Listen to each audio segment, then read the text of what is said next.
There's a hyena that's popped up onto the scene now. I'm just gonna... Awesome, nice work, Senzo. Let's see what this hyena is gonna do here.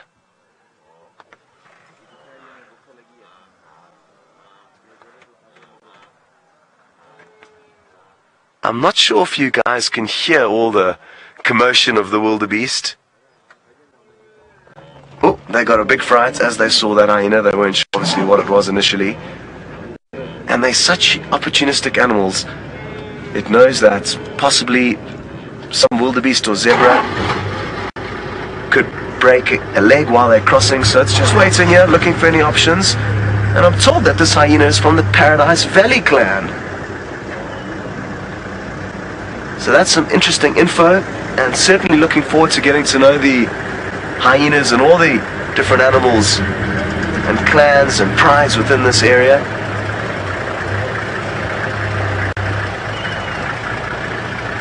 Seems to be a second surge crossing the river now.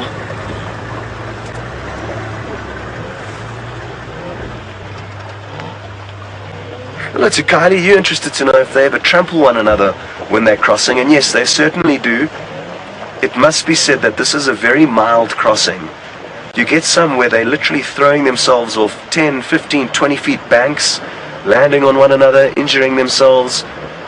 I mean, I guess it could be likened to a state of mass mayhem, even within humans. We've heard of terrible stories of humans being stampeded when exiting stadiums or concerts, and I guess this is a fairly similar affair.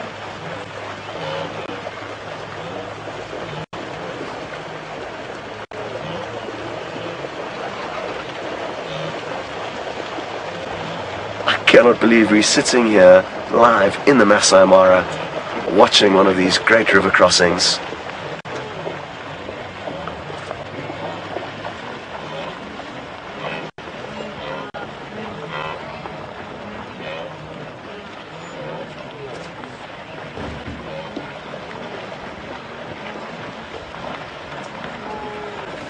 Wondering where all the crocodiles are, because there don't seem to be any in this little area, and you may find over years and years of experience the crocodiles gather in the most dangerous of crossing points, because that's where they'll most likely be able to get their easy meals, whereas a crossing point like this, as I've said, it's quite an easy one for the wildebeest and zebra to negotiate.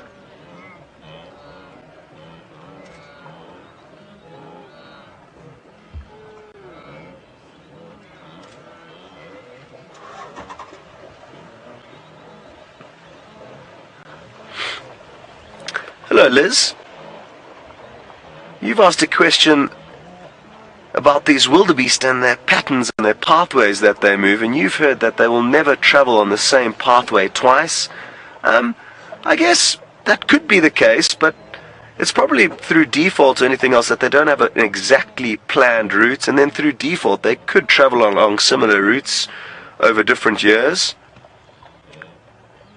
But that is a interesting question you ask, and I'm going to have to do a little bit more research. I know that they would have done plenty of research collaring these animals to get insights into their pathways that they move. But I think, yes, it would be unlikely that they would take the exact same path every time, but like I said, through default, maybe they do. Isn't it interesting how some turn back once negotiating that steep bank? Just not convinced that it's safe to cross.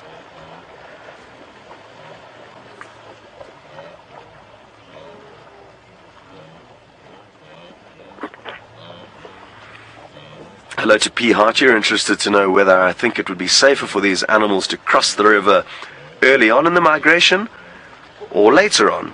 And I think it all comes down to the individual crossing point that they arrive at.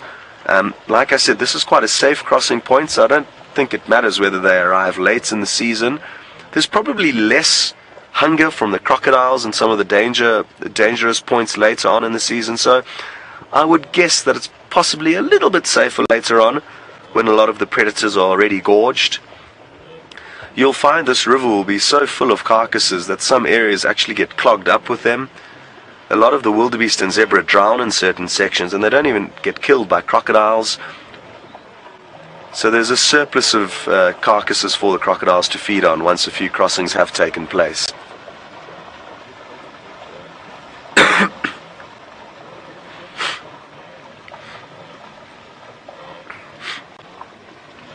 Now, what I'm thinking of doing, rather than spending too much time here, as wonderful as it is I think it may be worth our while investigating a few different crossing points and trying to work out where the most action is at.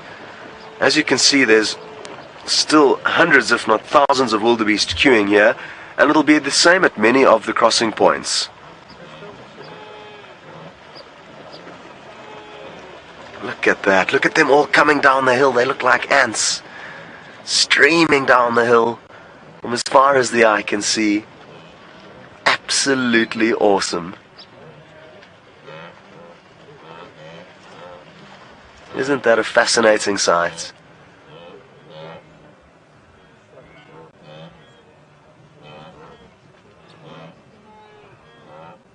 It's also good for me to try and work out where all the different crossing points are now.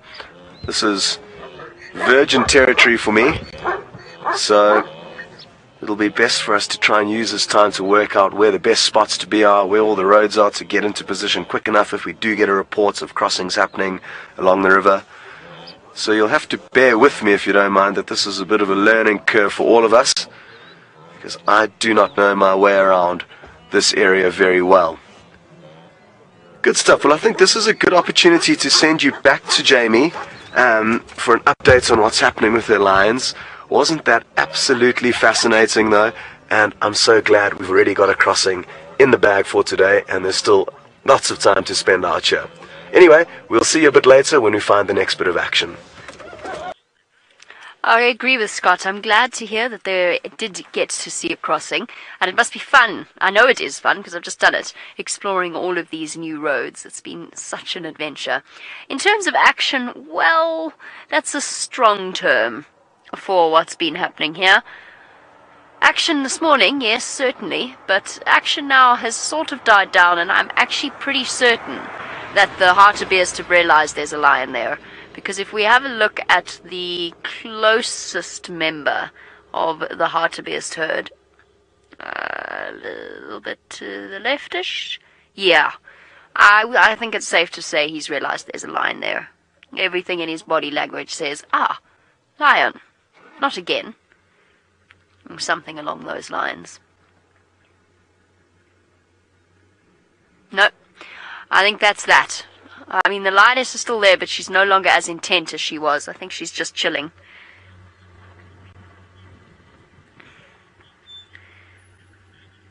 Now, Skip, who is one of our 12-year-old regular viewers from Texas, Skip, you'd like to know how they tell the rest of the pride if they catch something.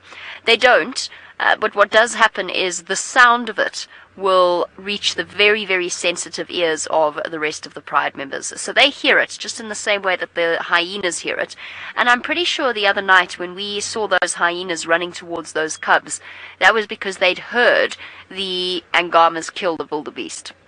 So they'll hear it, they'll hear the sound of the feeding, and then what will happen is, let's say the one lioness is with the cubs, but all of the cubs, then the other lioness will come and fetch the cubs and that lioness and take them to the kill and show them exactly where it is. But most of the time, though, it's their sense of hearing that picks up on it. It is so, so sensitive. For us, when we're listening, all we're really hearing when we're driving along is the sound of the diesel engine, and if we're lucky, another sound. But their hearing is so sensitive, they're blocking out the diesel engine sound, they're blocking out the sound of the other cars, and they're picking up on all sorts of other sounds around them. They're constantly listening and hearing things. That's why I said it would be cool to be a lion for a day. I mean, just to see what it's like to experience the world through their brains. Communicate with each other, talk to each other, experience those instincts that tell them where to go. I think that would be very cool. And of course, hear in the way that they hear and smell in the way that they smell. I think I'm going to leave this lioness now because the hunt is done. There's no way on earth they're going to catch those hartebeest now. Fastest antelope, there's 100-meter odd distance between them, possibly even more. I think that's that. I will go around. I want to try and get another view of the rhino, of course I do. And I want to go and see if there's anything else that they might be likely to hunt in this area. Otherwise, they should go that way. There's plenty of food that way. Alright, let me just unfold my limbs. Here we go. Spent a lot of time in Mila. Speaking of unfolding limbs and people who've spent a long time in the car, I'm sure that Brent is happy to be standing. Yes, I am very happy to be standing. Now, we've chatted about the wildebeest a bit. We haven't got onto the zebra, and of course Jamie's got a lot of zebra that are right there. I need zebras. Where did I put zebras? Let's take the zebras from where I put them. Oh no, those zebras must stay there. Where's that zebra I ran off with earlier? Okay. There's the zebra I ran off with earlier. Why is there a crocodile in the middle of Rhino Ridge, Dave? Was that you? No. Dave? Were you playing with my figurines? Dave, why is there a rhino? I mean, there's supposed to be a rhino there, not a crocodile on the top of Rhino Ridge. Okay, crocodiles live next to the river. You've been playing with my figurines, David. I think David's been playing with my figurines. That is not a zebra, that is a hyena. We don't need a hyena, we need a zebra. There we go. Okay, so depending on where you are, there's quite a lot of zebra that actually spend time out during the wet season outside of the park. So around the edge of the escarpment, there's some grazing here. And those are the zebra that are quite close to Jamie now. Now they've moved down into the park. As the grazing is depleted on the edge, they're moving in. Now, already we've had zebra crossings at the main crossing here. Now, those zebra, actually, I'm getting my story wrong. Let's start at the beginning. Okay, those zebra were the first to cross. That was the first bit of the migration. And they came in right up here around the Sand River Bridge. And they went like this. Whee! And we saw them, and the first place we saw them in really big numbers was about here, near the Ororongai River. Okay. And then they split. Some of them moved towards the Talek, but most of them came down this way and into the Talek, across the Talek, and up onto the Rhino Ridge here.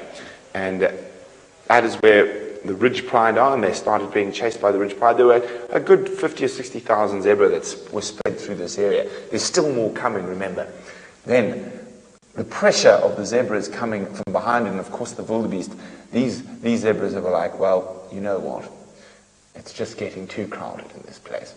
So they already took the chance and crossed at the Dusty Crossing. She did that last weekend. And some of them have already reached down here. So they're moving around. There's still a lot spread out in this area around here. Around the Old Japeta Swamp, or the Old Punyata Swamp, and the area I call the Clan Lands, which is where the North Clan lives. There's the North Clan den there. Now, of course, the wildebeest are still coming, the zebra are still coming, but the one thing we haven't seen from the migration yet, the Thomson's gazelles. Aha, Thomson's gazelles. Why haven't we seen the Thomson's gazelles? Dave, why haven't we seen the Thomson's gazelles? Why are they still coming?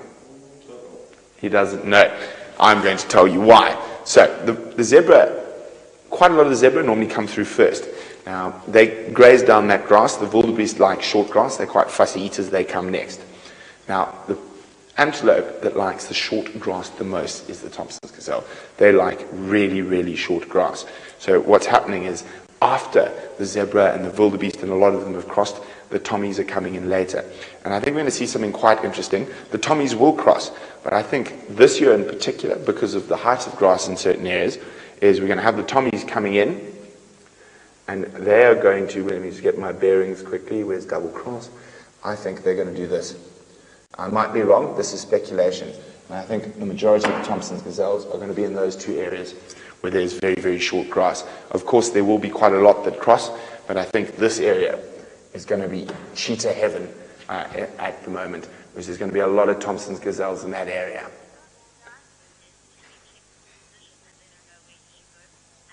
Aha.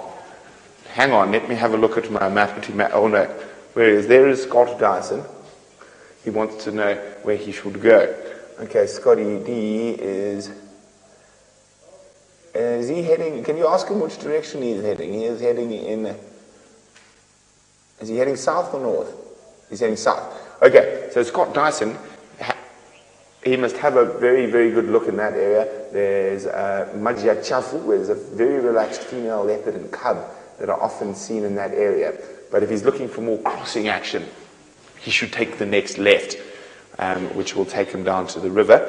But if he's looking for cheetah action, he should take the next right and head up to Limanyane, which is this area here, Nyumbeanani, which means basically the 8 little hills. And there's quite a lot of wildebeest up here, and there's 2 male cheetah that have been in this area. Let's put the cheetah over there. There we go, good cheetah. Now, of course, this is also the back end of the Egyptian goose pride. They come into here, and the migration is getting to that area. There's also a female cheetah with cubs in that area. So it depends on what Scott wants. If he wants more wildebeest action, he should take the next left. Where's Majia Chafu? There's Majia Chafu. But if he wants cat action, take the next right. Let's see what Scott decides to do. He looks like he's pondering at the moment.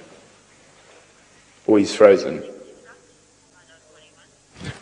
Let's go find out from the man himself, Scotty D.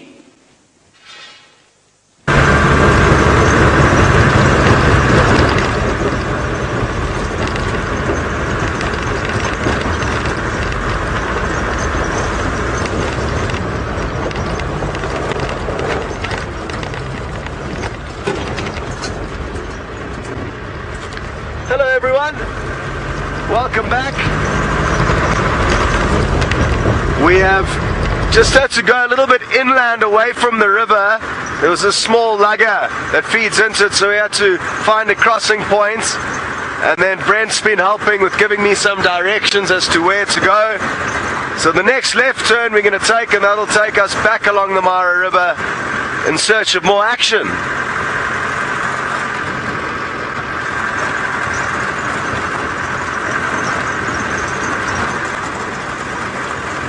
I've been on the other side of the Mara before, and it's good to remember, kind of this time last year, I was staying across on the other side of the river, and I remember going up onto Observation Hill, or was it Lookout Hill? Lookout Hill or Observation Hill, which is kind of directly to our left at the moment, and I remember looking down. There we go, that hill that you can see in the center of your screen there. I remember getting up onto that for the first time, looking down onto all the plains and the wildebeest migrating below. Lookout Hill, thank you very much, Kirsty, for helping get some clarity on that.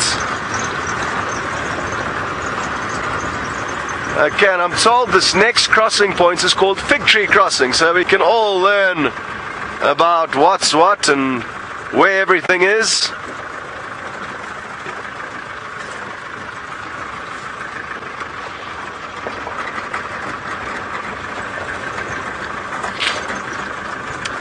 Hello, Haley. You'd like to know how long each crossing typically lasts? It fluctuates greatly. Sometimes the herds are not as big.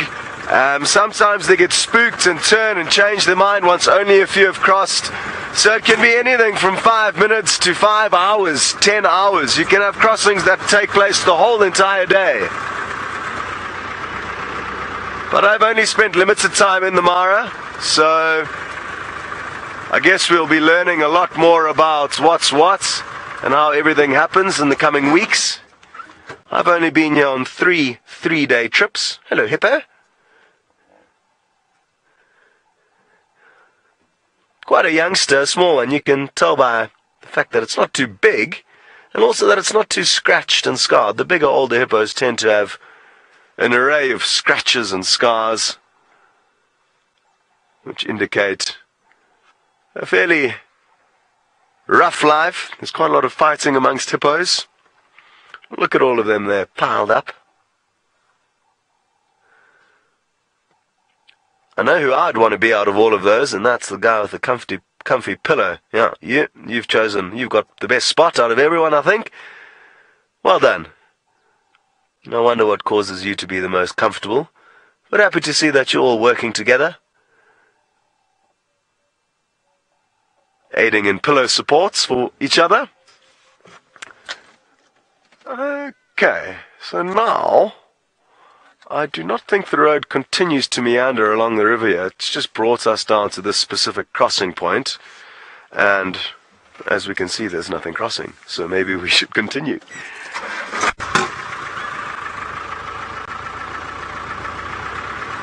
Alright, well, we're going to send you back to Jamie for an update on how she's doing. I'm doing very well, thank you. I'm on my way to get closer to the rhino and have a look at the lions from the other side, but I've just taken a road that didn't take me where I thought we were going to go. That's okay, it happens a lot out here. I know all roads lead to Rome eventually. We'll get there. We've just got to go around. I've been thinking about the Lion King, of course, while I've been driving along, thinking about how much of my childhood it dictated. I had little toy Lion King model animals with movable limbs, and if you press the top of Mufasa's mane, his jaws open and his legs moved. It was epic. And I had a Scar and a Simba. I had the marbles, yes, at the garage. Those are the best. So when we were kids, when you went to the petrol station, you'd get a gas station. I think it was a special during the holidays, during the school holidays. You'd get a little toy packet, and in them were all the Lion King marbles. And I think I collected almost all of them. I think I had almost every single Lion King animal. I forgot about those marbles. I also spent most of my childhood walking around pretending to be a lion on my hands and my knees. And it used to drive my mom mad because it wasn't good enough for me to have my hands down like that. They had to be paws. So I walked around like this all the time. So my knuckles were constantly filthy and calloused. There you go, our rhino. There they are over there. Walking back to where we were. Just because. That's just life. Hello, you two. Oh, that's awesome. That is very cool. I wonder if we shouldn't stick here for a little bit. They might come towards us. Tracy, yes, absolutely. Oh, that's a very distinctive ear notch, the one on the right. That's easily identifiable. We'll know this rhino when we see it again. Tracy, the proximity of the lions would definitely not stop. The proximity of the rhinos would not stop the lions from hunting. Definitely wouldn't bother them. It's not to say that the black rhino might not chase them. It's entirely possible. I've seen black rhino chase lions before. It's definitely something that they would do. They're angry little tanks of an animal. The smallest species that we get in Africa. Oh, that's so cool. Jumbo, Jumbo! Are you okay there? Just a vehicle coming past me. Oh, these rhinos are coming right to us. This is so epic. No, there's no reason why the lions wouldn't hunt. They know they're much faster than a black rhino. Look at that. You can see the upright head posture.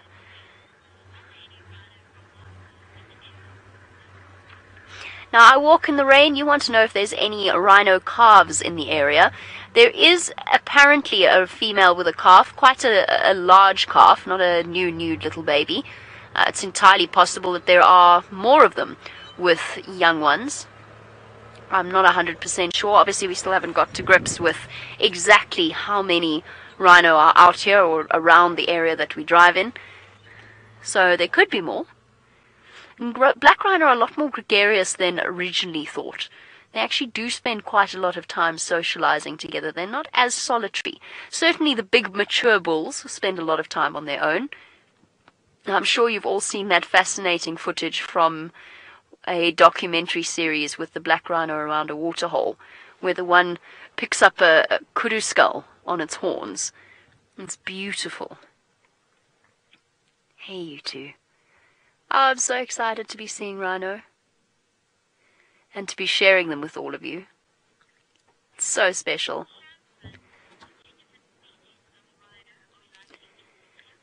Shamsun, this is the only species of rhino that you're going to see here.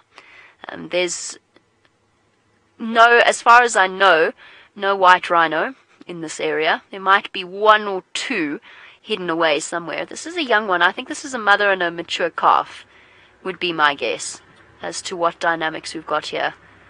Hard to tell. I can't see exactly. Obviously, I can't see between their back legs, which is the only way of telling the difference. In long grass like this, at great distance.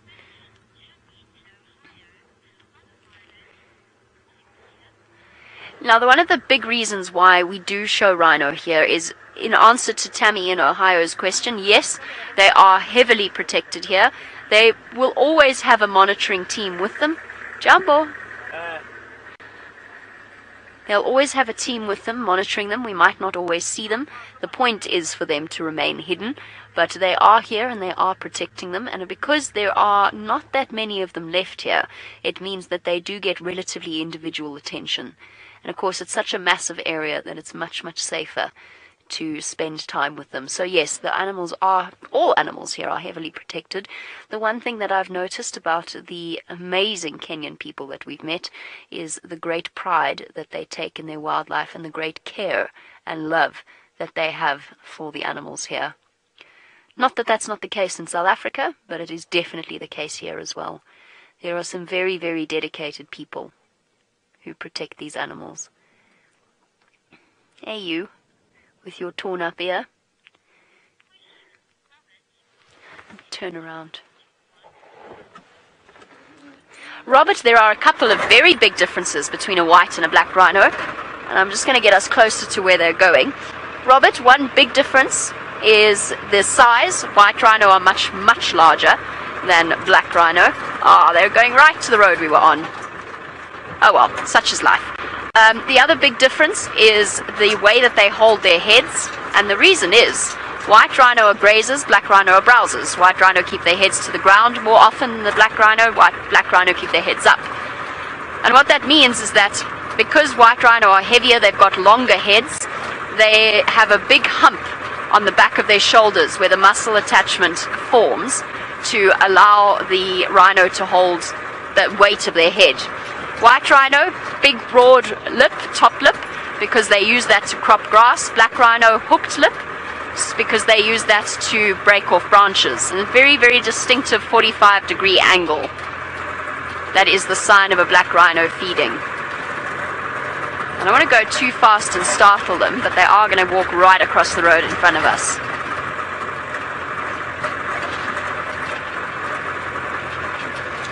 Black rhino tends to be less docile.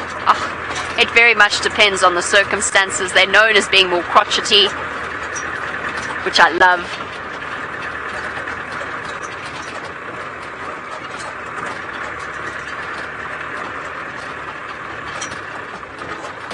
Move out of the way for this vehicle. There we go. A nice view of our black rhino as they walk across the open area. And then one big thing, when rhino calves are running, the black rhino's calves always run behind them, the white rhino's calves always run in front. And that's dictated to by the habitat that they prefer. Generally speaking, black rhino prefer denser habitats, so mom leads the way and the calf runs behind, whereas in the open, the calf runs in front and the mother just directs it with nudges of her horn. Oh, that's gorgeous. I hope you're getting lots of amazing screenshots. There you go, you can see much shorter head than a white rhinoceros, and you can actually see the hooked lip. Slightly more rounded ears as well. Lots of notches for us to identify these rhino in the future. So as our rhino wander off, let's go across to Scott, who's found evidence of a carcass.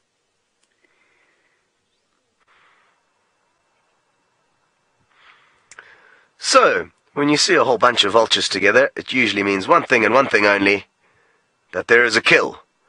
And all we can see are the remains of some stomach contents, most of which are kind of in this little gully on the side of the road. There they are. So it's not uncommon for predators to leave the stomach content and rumen behind. And that's what this Ripple's vulture is feeding on. You can tell it's a Ripple's vulture from its little yellow eye. The other white-backed vultures have got a dark eye, so there's a great comparison between the two. Also, the Ripple's is slightly bigger. And we've got three species here. We've got the Ripples and the white-backed, which we can see, that are busy having a tug-of-war with the remains here.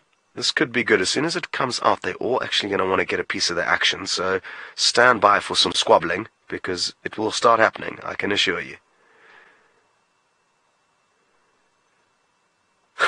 It's incredible how quickly they make work of these carcasses.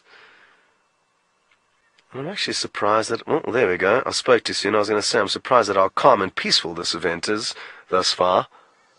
Maybe it's because it's still early in the morning and they're still warming up.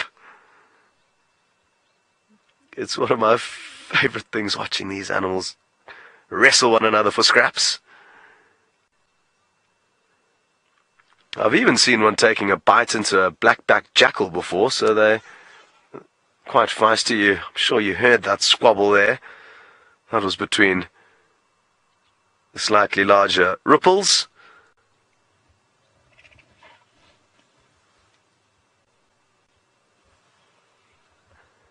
perfectly engineered for their jobs on our planets, with that long, unfeathered neck, which won't get dirty if they're having to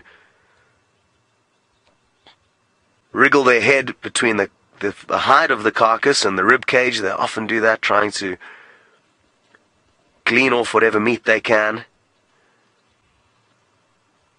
There's a tiny little hooded vulture there that you may have noticed that just popped out of the screen. And here we go.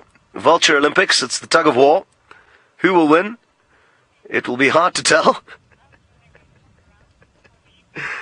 Colleen, I'm on the same boat as you. I also do love the way they hop about. And also the way they kind of posture their head when they're staring at another one. They really do know how to deliver a good death stare. And this is an awesome example of why these animals are so important for our ecosystem. They're cleaning up what the apex predators have left behind, making sure nothing goes to waste, making sure that no rotting or disease is allowed to set in.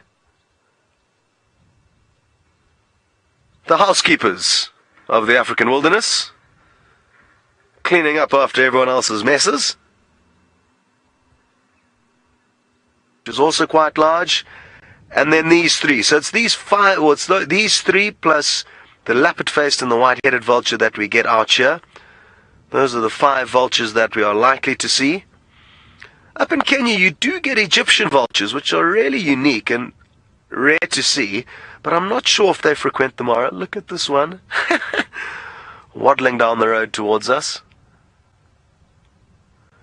What would be interesting to know is which predators made this kill last night, because we are literally about 150 meters behind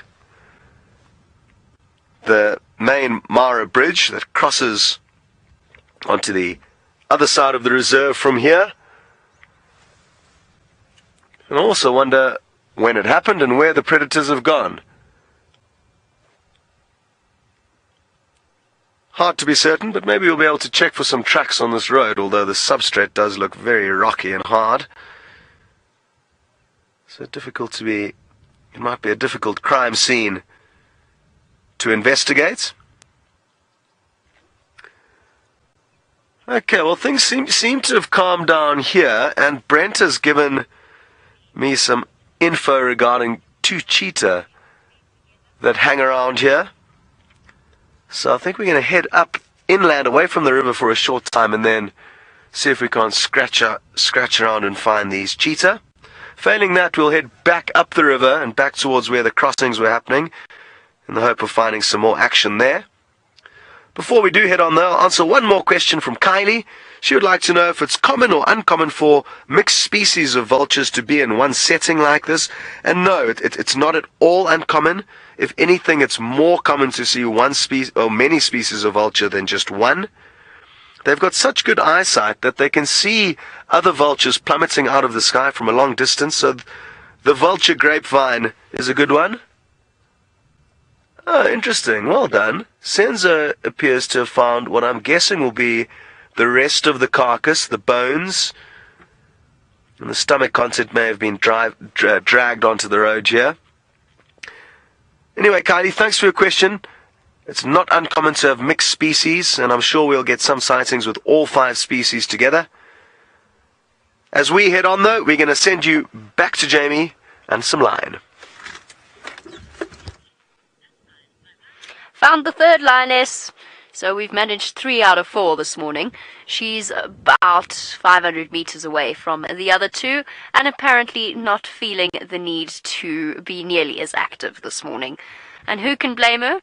Judging by those very fresh suckle marks around her belly, she's been feeding cubs all night. So maybe mom of young cubs? I'm not sure. Not 100% sure. But we've got our third Angama lioness. 3 out of 4 is not bad. I think let's aim for 4 out of 4 this morning. We've already had a fantastic sighting of them hunting. Now we're going to go and see if we can find the 4th one, and perhaps the cubs as well. Just to give you an idea of the massive size of the brood that they have to feed. So the other 2 lionesses are, somewhere there. Oh, there's the cokes. They're the cokes over there, straight in front of me. Standing there, still in the same spot. Where did I see them now? I'm sure I saw them. I promise I saw them.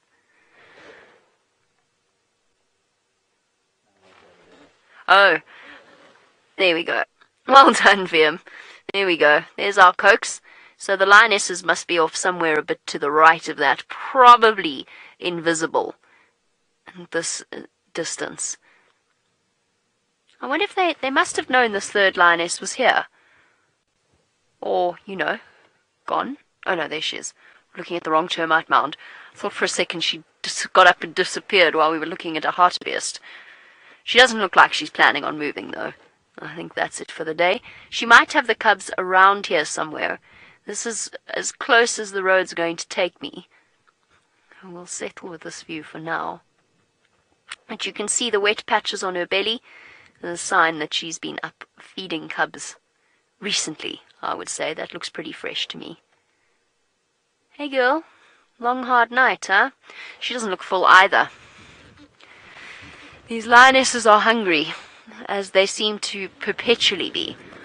I was just saying to Viam, they don't go for the buffalo approach. The 5-course meal. Oh, sorry, Simon. I meant to actually mention it, and then I completely forgot. The buildings and the windmill that you could see in the distance behind the lioness, that is the Olololo Gate. That's O-L-O-O-L-O-L. Wait. O-L-O-O-L-O-L-L.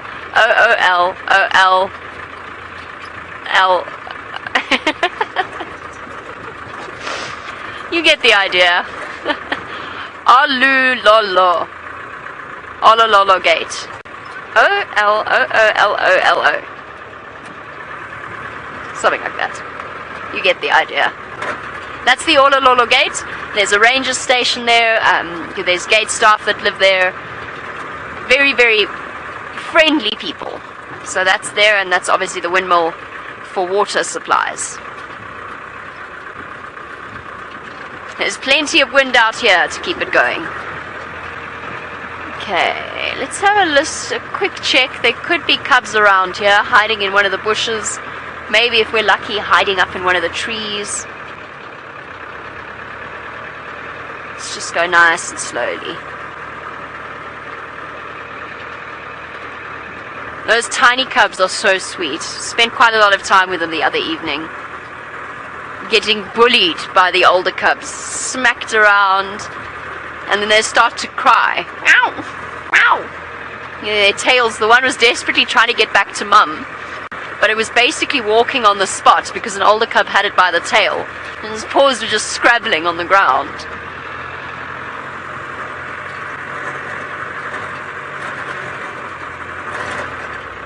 Tough life being a little lion cub when you've got older cousins.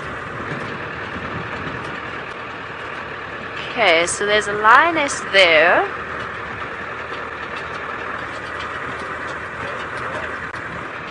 Have you got another one? Ah, well done, VMB. Had a feeling we might find number 4. Where is she? Shall I go back? There she is. Awesome. She was there. Okay, I believe you. I definitely believe you. Shall we go forward or backwards? She went down. I think the lugger. She's gone down into the dip. Into our friendly lugger. There's the Hartebeest. Interesting. Now they're trotting off. Now they're very unsettled because they know they've been hunted all day. Now they're racing off again. Where are you? Why are you running like that?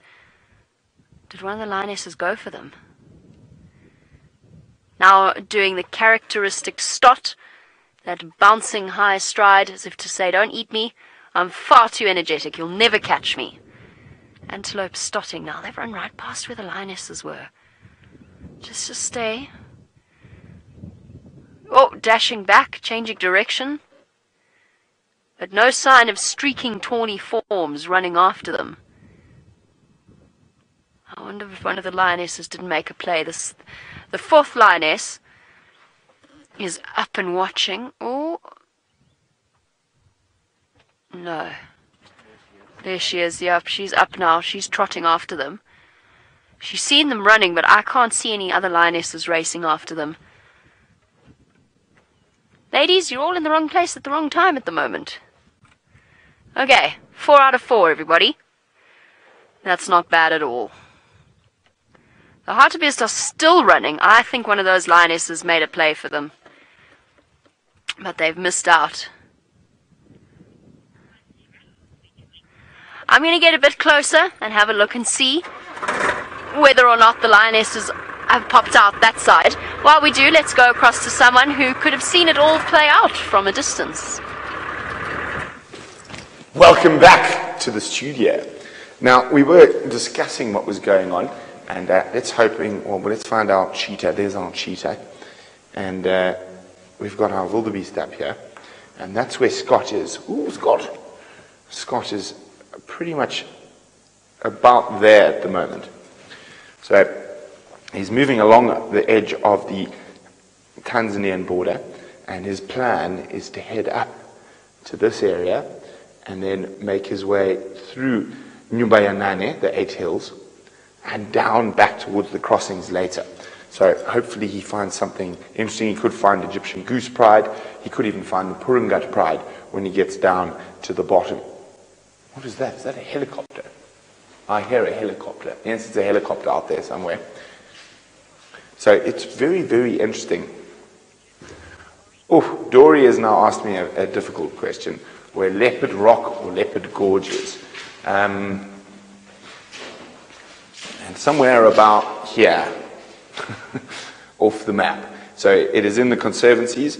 It's in Olala Rock. Olala Rock was double crossing. So it must be, looking at the topography, it'll be outside of this map. So it'll be up here somewhere. And that's where that is. Now there are some gorges and stuff. We haven't had a chance to explore this far yet. But also because signal might become an issue as soon as we move further to the east of Kruger. But there are some exquisite gorges on the Sand River and waterfalls in this area. It even says waterfall over here. So an interesting area, and I'm sure we will at a point be able to get into this area, but we haven't, as of yet, made it all the way up there. Brandon is wondering, are there wild dogs still in the Mara? There are. They're more commonly seen, again, outside of the park in this area up here, and then also in this area around these rocks and these gorges up here. Now, there are only 2 packs that I know of in the Mara itself, and they both have had quite a tough time of it with canine distemper and rabies, but they have been inoculated, so hopefully that population is going to come up again. Wouldn't it be fantastic to see dogs streaking across the open plains? Now, having a look here, you can see this is the edge of the Mara itself. You can see, and it comes up here. Now, as we move this way, you can see there's very few high hills as we come all the way through here. We have that area where Scott's going shortly. Where's Scott? There's Scott. And we've got some Inselbergs over here. Now, Inselbergs, they're really, really pretty. Actually, let's go. It's going to be much easier for me to explain on this map. What do you think? So, looking at these high areas, you can see the topography here as it extends much higher, and you can see how that extends. And then the Mara is not flat by any means. It's undulating, very undulating hills. It's quite actually a bit easier to see on the white here, and you can see the little crests and valleys as they come through. So there's very, very few high hills. Some of the only high hills we get here, especially on the triangle side, of course, outside of the escarpment we're on, is this ridge of hills. That's where Scotty is at the moment, around here. And as it runs like this, there's 8 sort of high points on here. That's why it's got the name number 9, which means 8. And then if we go around the crossings here, there's another little ridge, a little rocky outcrop that sticks out. Now, the rest of this area is not flat, but it is quite undulating. You don't have those pinnacles. So it is quite interesting. And it seems like Jamie's caught up with the Topi that forgot to put on pants this morning. I've caught up with the Topi that forgot to put their pants on. Perhaps that's why they look so panicky this morning. Perhaps that's what inspired the race off in this direction. Perhaps they suddenly became shy. Most likely, though, it was due to the fact that there are 4 lionesses circling them and have been all morning, creating panic in the ranks. And they've all gathered together on a relatively high spot, but they've made life slightly easier for the lions if the lions are going to try again, because they are right next to this lugger or drainage line, which is going to provide perfect cover for the lions to sneak up on them. I don't know where the 2 initial lionesses have gone. I don't know where the 4th lioness has gone. I imagine that the 3rd is still reclining upon her termite mound throne, enjoying a bit of a rest. It's no easy job raising little cubs. But I'm just checking back behind me to see where that 4th lioness has gone. I think she's going to use the drainage line. Now, while we wait patiently to see how the situation plays out, Scott is a little bit further, quite a lot further to the south of us. Let's go see what he's found there.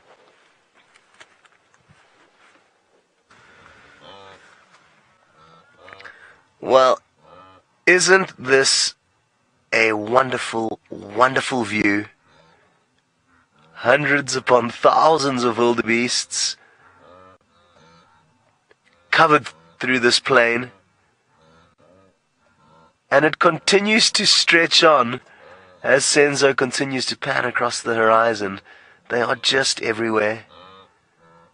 I'm sure you're getting some great audio of them chatting to one another.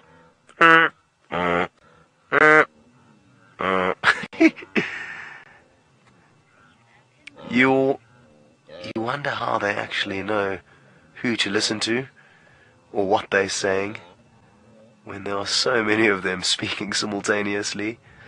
But they seem to work it out. That's Tanzania to the south. We're kind of on the Kenyan-Tanzanian border here, so the furthest views you get will be in Tanzania. Absolutely mind-boggling. Now, please, everyone, I must stress that you must keep track of how long the grass is now, because by the time all of these are finished, the grass will be very, very short. So that's something to think about. Another thing to think about is exactly what Jacqueline has just asked me. Once the wildebeest have left you, Jacqueline would be interested to know if the predators would follow them, if the predators also migrate with them, And the answer to that is no, Jacqueline. The predators are territorial, so they will stay in their home territories and just have to make do with more regular living conditions, as opposed to the few months of bounty, never-ending food supply. Although, having said that, Jacqueline, I have heard that some prides of lion do kind of partially, you could say, semi-migrate, but it's nowhere near the distance these animals are coming. It's more of a kind of seasonal movement to try and cash in on the migration, and then they move further north, away from the migration action once it's died down. Again, that is something that we will be able to explore and discover together in the next few months. Absolutely awesome. Beautiful vista, filled with animals. I don't think we could find ourselves in a better position than where we are here. Non-stop action in the Mara. Literally every corner you turn around there's something to look at, even if it is only beautiful, beautiful views. But 9 times out of 10 there will be an animal in the frame somewhere. So it's up in this area where I'm told there's 2 male cheetahs, as well as a cheetah with a few cubs, a female that likes to spend a lot of time. So that's some intelligence from our friend. And I could think of no better way to end off this morning's safari than to find the fastest mammal on the planet and maybe see it doing its thing.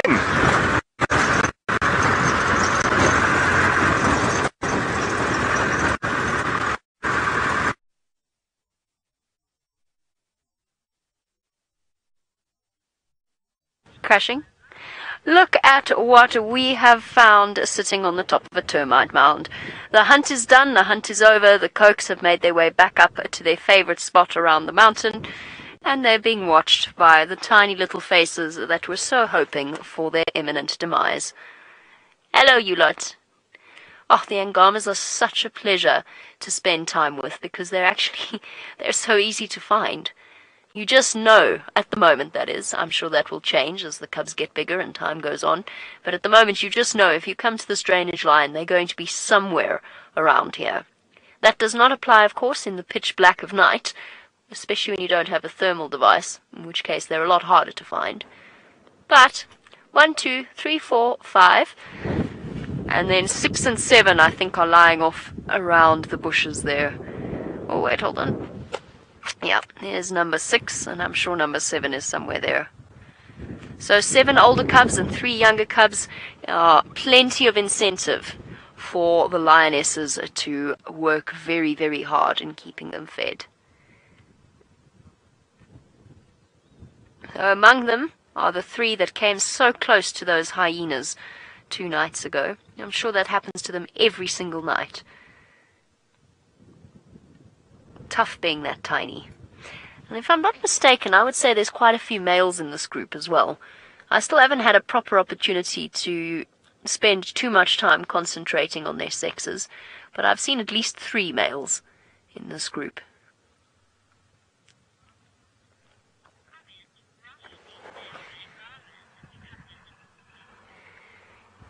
Rashni, you say that the Angamas have become the Nkuhumas of the Mara. They're certainly the pride that we are getting to know very, very quickly. And whilst they certainly face different challenges, as I said, and different benefits to living where they live, we are getting to know them almost as well as we know the Nkuhumas.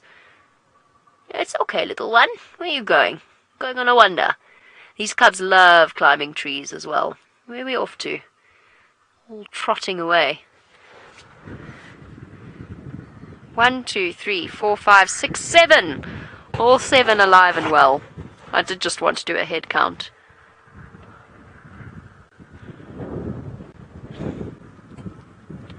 Trotting off. I wonder if they heard Mom. It's possible they heard Mom's call. Could be that lioness, that 4th lioness that we saw was on her way here. She's definitely called them.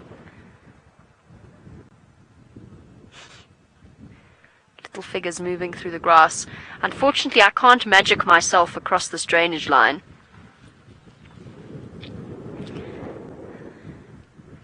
We'll have to go around. on their way a bit further to the east, which is of course where their younger cousins are being kept secret and safe. Certainly spent a lot of time with the Angamas recently. One whole night, or several whole nights, is a period of time that you actually find yourself forming quite a respect for these animals. Okay, on we go, around and about.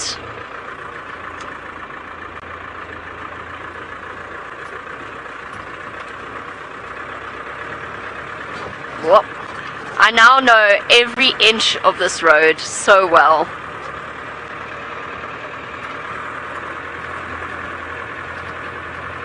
And while our lions patiently await the arrival of the migration, Scott is already there.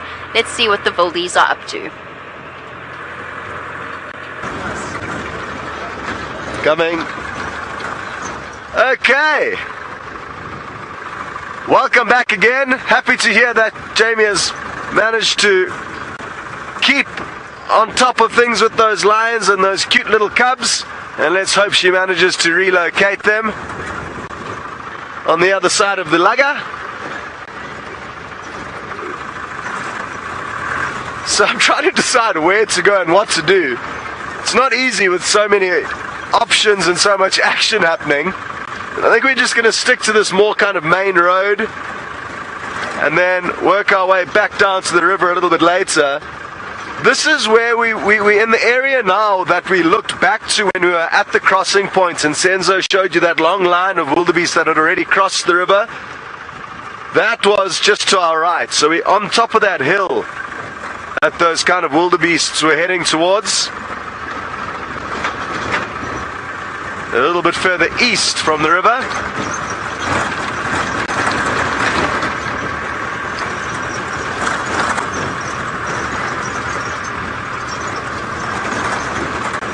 Sorry, Skip. Let me get back to your question now. Now that we've got the signal back. And Skip had asked if I've ever seen a king cheetah before. No, I haven't. It would be an incredible thing to see. It doesn't happen that commonly in the wild, sadly, Skip. The majority of king cheetah are actually bred purposefully in captivity, because once they have that gene, it becomes easier to rebreed them in captivity. Whereas to find them in the wild is very, very rare. It is still possible though. I'm not sure when the last king cheetah was around in the Mara.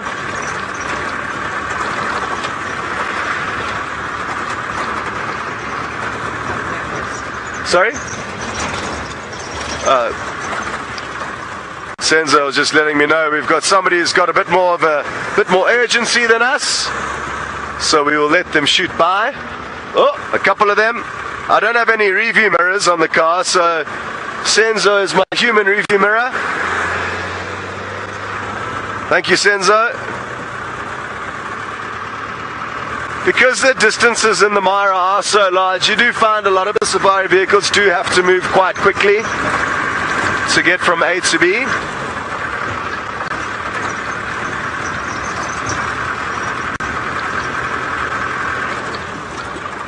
Here's quite a cool scene.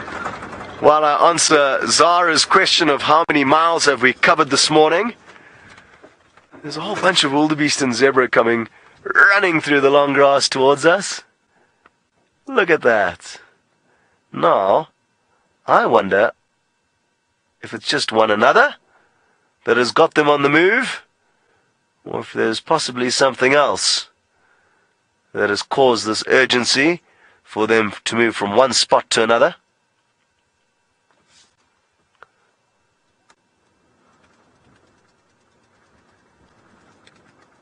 Sorry, Zara, I completely forgot your question. But Kirsty will bring it back to, oh, how many miles have we covered? We have covered about 30 miles so far, 35 miles, about 50 kilometers. So, more than your average safari, but certainly worthwhile, and I really am enjoying getting to know this place, because it is going to be so critical for us to be able to know where all the different places are and how to get to them quickly as and when we get updates of any action. So thank you for bearing with me as I learn this massive ecosystem. And it's a pleasure to be doing it alongside you.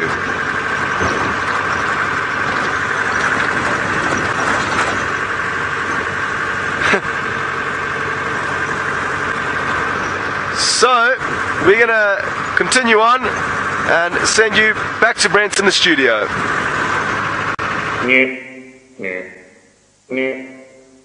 Oh, sorry. I was just having a bit of fun. Now, Scotty was talking about King Cheetah quite interestingly, and unfortunately there's never been a record of King Cheetah in Kenya. Now, they are a southern African genetic, you could also say anomaly. It's not something that happens often. The first ever recorded King Cheetah was in Zimbabwe around Harare. And then they've been recorded in Namibia, Botswana, and South Africa. The last known wild King Cheetah was actually from very close to the Sabi sands in Acorn Hook before, when it was a farm. So, however, there has been a spotless cheetah, so a leucistic cheetah that has been seen in Kenya a couple of years ago. So you probably find that King Cheetah genetic anomaly is endemic to southern Africa rather than up here in East Africa.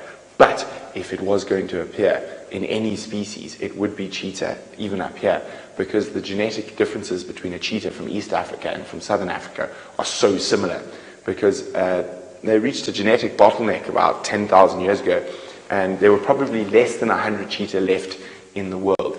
So, and the current species have come back from there. So you can actually take a skin graft from a cheetah in Kenya and put it on one in Namibia. So very, very interesting. And a lot of people often think that the Mara Serengeti ecosystem, or actually wrong map, has the largest population of cheetah in the world, and specifically the most important population of cheetah, which is a meta population. That, however, belongs to the greater Kruger. Now, when I talk about a meta population, the most genetic differences makes them a genetically viable population. So one of the reasons that it is often considered that the Serengeti Mara has got the largest cheetah population is because it's much easier to see them due to the open grass plains, whether it's in the Mapani woodland and Combretum woodland of the greater Kruger. They're much, much harder to spot. So there we go. There's some interesting facts about the cheetah. And remember, hashtag Safari Live if you've got any other questions.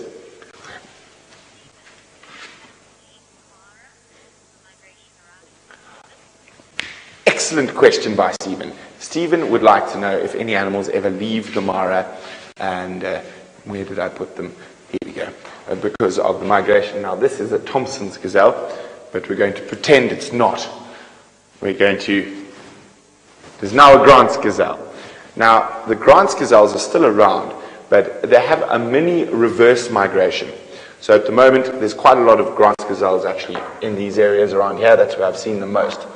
Now, as the Wildebeest, and particularly the Wildebeest come into that, the Grant's gazelles go in the opposite direction. So you'll find the Grants are going to congregate where the Wildebeest have been. They never occur in the same large numbers, but they have a mini reverse migration. And the one thing, I don't even have one. I don't have a heifer lump. I don't have an elephant. And we can't really make a crocodile into an elephant, no. But anyway, so what happens with the elephants, they also try avoid the migration. Now, they're feeding on the same grass as the migration. It's just too much pandemonium. You do see elephants around the migration, but not very often. The ellies tend, in the triangle, they move up into the escarpment forests and onto the top of the escarpment and into the acacia belt down here.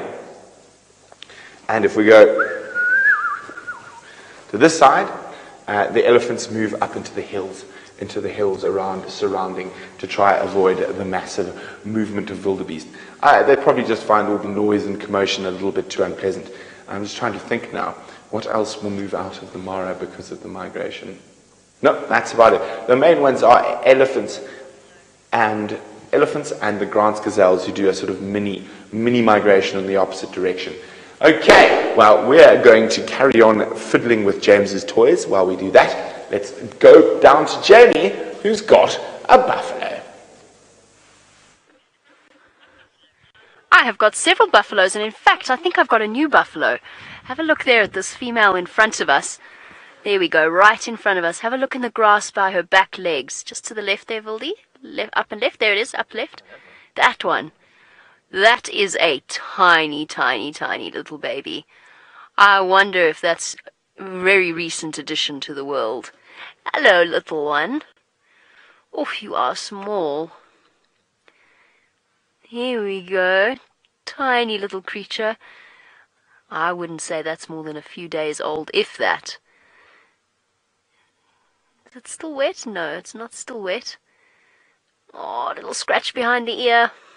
Probably already got some ticks settled on it. Hey, tiny buffalo. Welcome to the world. And what a world to be born into. There you go, there's Mum. Safety of Mum. You're going to go and feed off it. Feed the river cam, see what's happening there. Yes, there's a hippopotamus.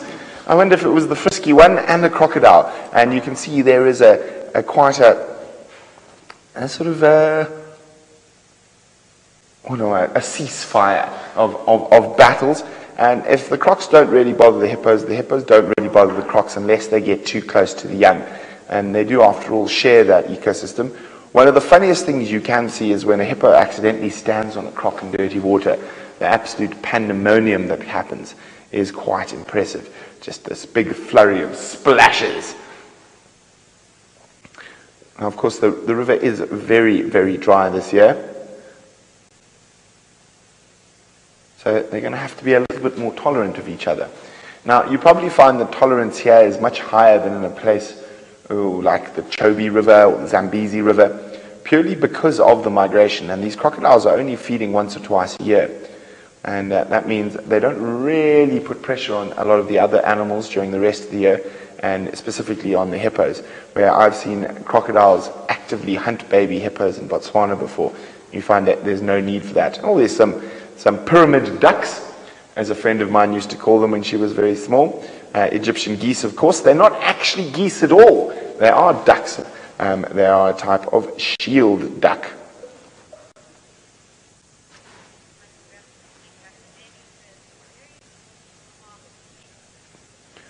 Oh dear, oh dear. Well, we're going to leave the hippo to wander along, and we're going to go back to Jamie, who's got some very important marbles. I think she's lost hers to show you. I have not lost my marbles at all. In fact, clearly I haven't lost my marbles because my mom's been watching this morning's safari along with my brother, and she's just sent me a very important picture of something that she's dug out from the garage. Have a look at this. Remember what we were talking about earlier? About the marbles that we collected from the petrol station? Well, there you go. My mom's just found mine that she's kept for me all the years since I was a tiny little girl. And there we go. I had apparently 2 scars and 2 nalas. Thanks, Mom and Angus. That is very, very cool. I didn't even realize I still had them. That is absolutely epic. So there you go. I haven't lost my marbles at all. My mom kept them the whole time. There is a certain life lesson in that, I have to say. My mom's been in charge of keeping my marbles my entire life. What a job that is. That's awesome. Let's go find our baby buffalo. Oh, that is so cool. That's brought such a smile to my face.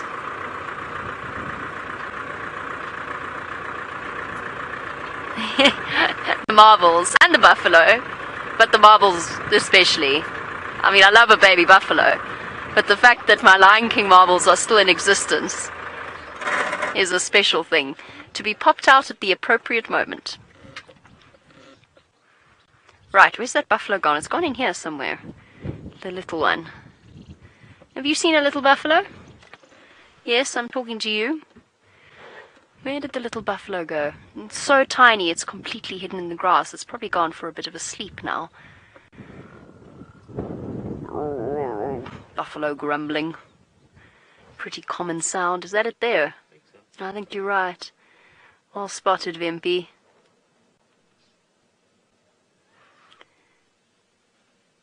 I'm so chuffed about those marbles. Oh! Minor panic. Bit of shuffling happening. as is relatively typical with buffalo. It pays to panic easily if there's reasons to panic hiding in the grass. Oh, there's another. Is that it there? How did it get there? Or is that another one? No, I think that's it there. Hello. You look a little covered in buffalo dung. I suppose that's your lot in life till you grow above bottom height. Here we go. I remember the story I was going to tell you. So when buffalo calves feed, they feed between the back legs of the mother. They don't tuck under the side in the way that zebra or antelope do.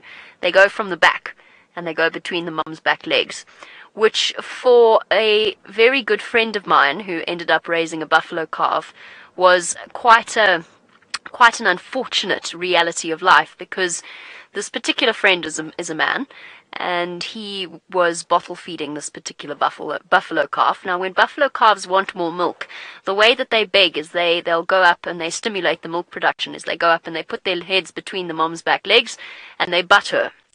Now, I don't think I need to spell out the realities of that situation if you're a man raising a buffalo calf and bottle feeding it when it wants more. I don't think I need to spell it out for you. I think you can pretty much draw the picture in your own heads. But suffice to say that he did a lot of hopping, skipping, while that buffalo was sort of just below hip height. Here's another slightly older buffalo calf, none of them with pink noses. This is the herd with the pink-nosed members. I don't see any, though. And a red-billed oxpecker.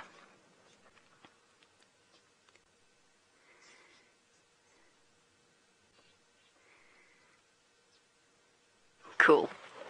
Right, I'm going to go aim for some Topi that have had the decency to get dressed this morning. I can see them up ahead.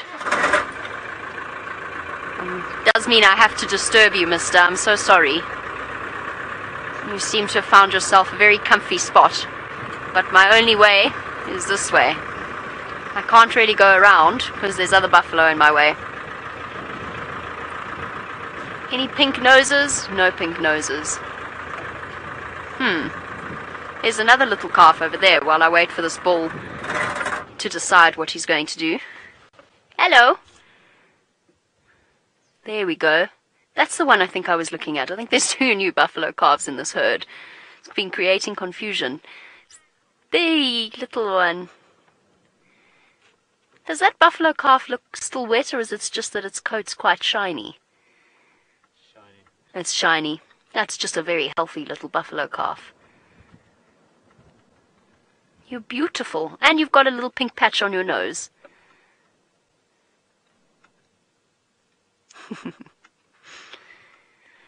Oh, what a world to be born into. With scenery like this, but also lots of lions. Mister, what say you? Are you enjoying that ball of cud that you're currently chewing? Yes. All right, well, I'm sure we can make an arrangement. Tell you what. I'll take the bumpy route. How does that sound? Now, that buffalo calf is still very wobbly. And it does seem to have a wet patch on it. Nikki, yes indeed, buffalo here do breed all year round. You'll get a peak in the rainy season or just after the rainy season. That could be that calf is still wet from being born. It could also be that that little buffalo calf got urinated on. I'm not really 100% sure. It's solid enough that it's not falling over still. So it's been using its legs for a couple of hours still. Does Mum look like she's just given birth? I don't think so. But hard to tell under all that dung. Either way, that is a very new addition to the world. Tiny, tiny little one. And yes, buffalo don't have a strict breeding season. Neither do the impala, as we've spoken about before. That's one of the reasons why you get these massive, massive impala rams, because they're basically in that state of heightened testosterone the entire time. Let's just watch this little buffalo walk a little bit. It's still wobbly. And Mum's still a bit anxious. I think she gave birth a few hours ago. Here you go. Have your first drink or second drink of the morning. Okay, and tuck under around the side like I just said that you don't do.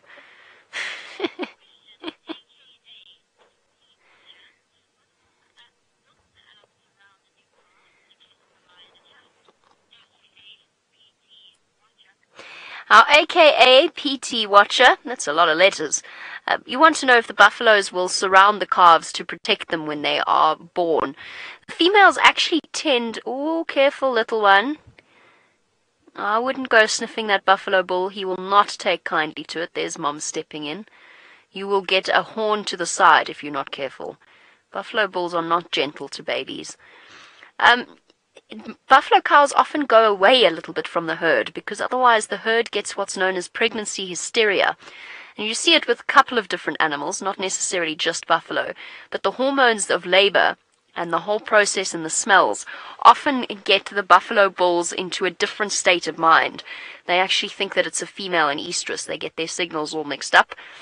So she's got to move away in order to be able to go through the labor process without having to deal with an overly enthusiastic male at the same time. And then the females get confused as well. They also get hyped up by the hormones, and it does actually cause quite a lot of confusion within a buffalo herd itself. So the answer to that is she'll often move away. However, buffalo herds do often protect the calves, or try to. I'm sure many of you have seen the videos of buffalo calves being hunted by lions and the entire herd coming back towards them to try and protect them and to chase the lions away. So that does happen. It's just in that initial birthing process that she's got to remain separate.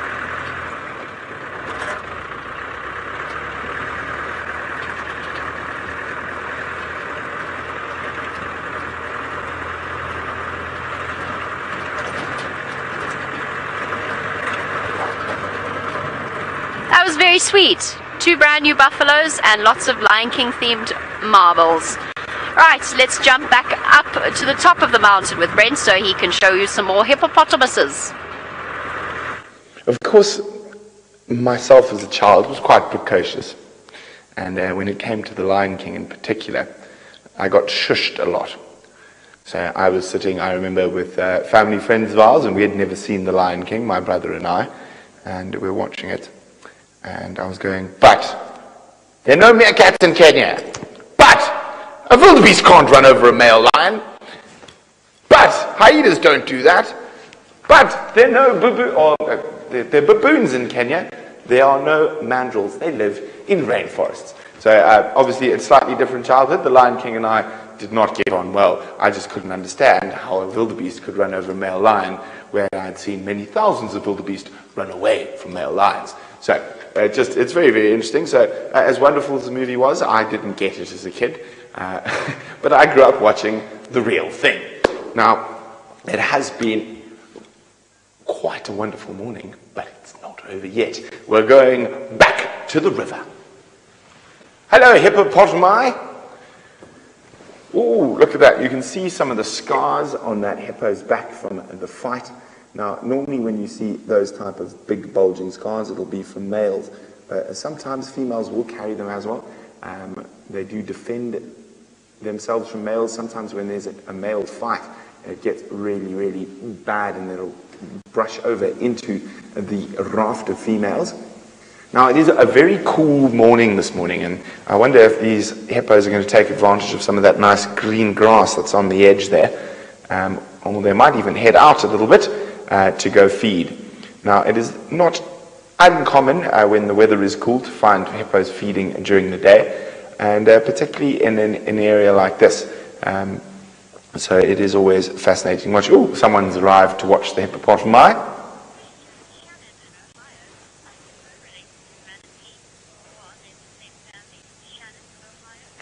Good morrow, Shannon in Ohio. Shannon would like to know, are hippos related to manatees? Or they're in the same family. They are not, Shannon. Well, we all related if we go down to blue-green algae. 4.2 billion years ago, the first living creature. But hippos and manatees are not closely related at all. Now, we do have two types of manatees in Africa, in East Africa and along the eastern coast. There's a dugong, which is actually a sea cow. It's much, much bigger than a manatee. And then on the west coast of Africa, we have the West African manatee. Now, I'm lucky enough to have been able to see both of those species. And, of course, and hippos.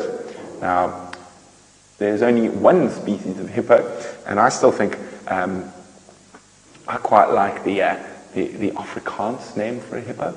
I actually quite like the Swahili name for a hippo as well. Dave, do you know what the Swahili name for a hippo is? It is kiboko.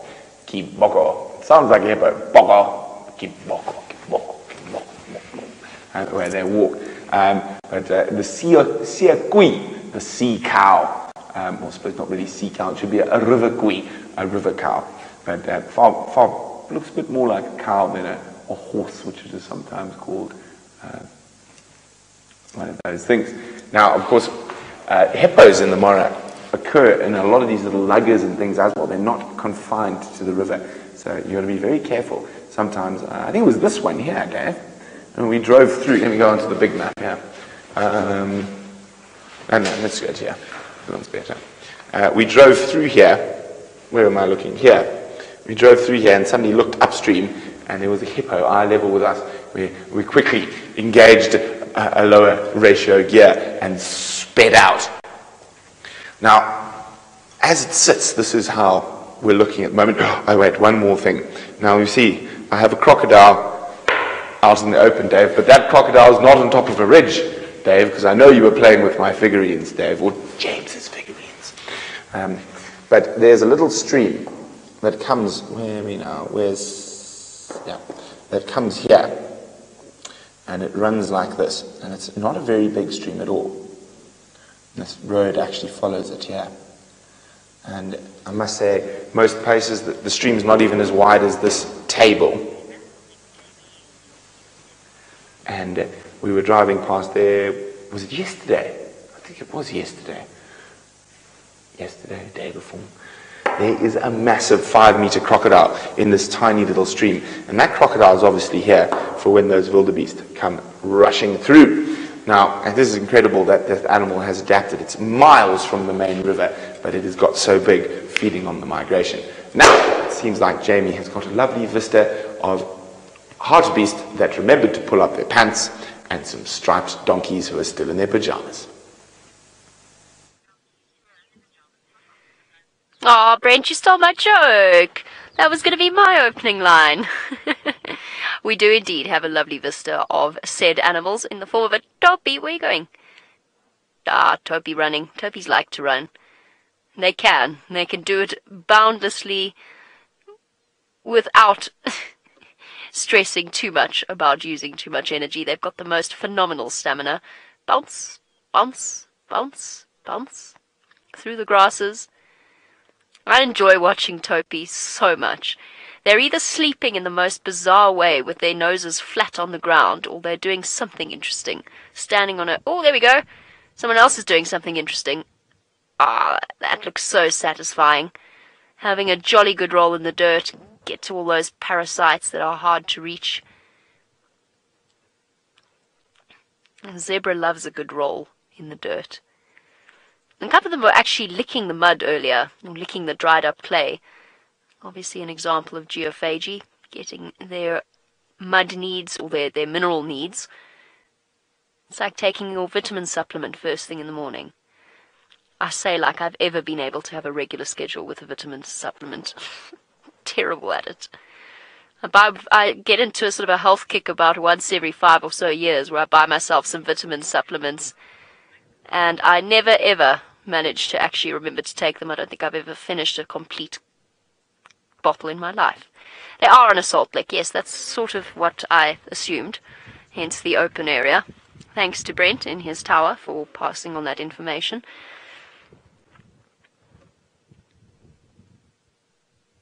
That's why they are all gathered here. There's also some nice water just off to the left of me, and a beautiful view. What a place to take your vitamin supplement, or your mineral supplement. It's been a lovely morning. I would suggest that this afternoon is going to be equally lovely. There was a warthog. I noticed it earlier and then I forgot to point it out. There's a warthog trotting off. I would suggest that this afternoon's sunset safari, look everyone, it's Pumbaa. Off in search of some grubs to eat. Better be careful what I say. And of course, a mongoose to befriend. That's a proper Pumbaa. That's a boy Pumbaa, not a girl Pumbaa. Go adopt a lion cub. The Angamas have got 10. I've got 10 for you. One of them will do. Go raise it on a diet of beetles. Right, I think this afternoon's sunset safari is going to be a great one because I suspect that the Angamas are still going to be on the search for their dinner. There's zebra here. There's a whole load of zebra gathered together in the open area.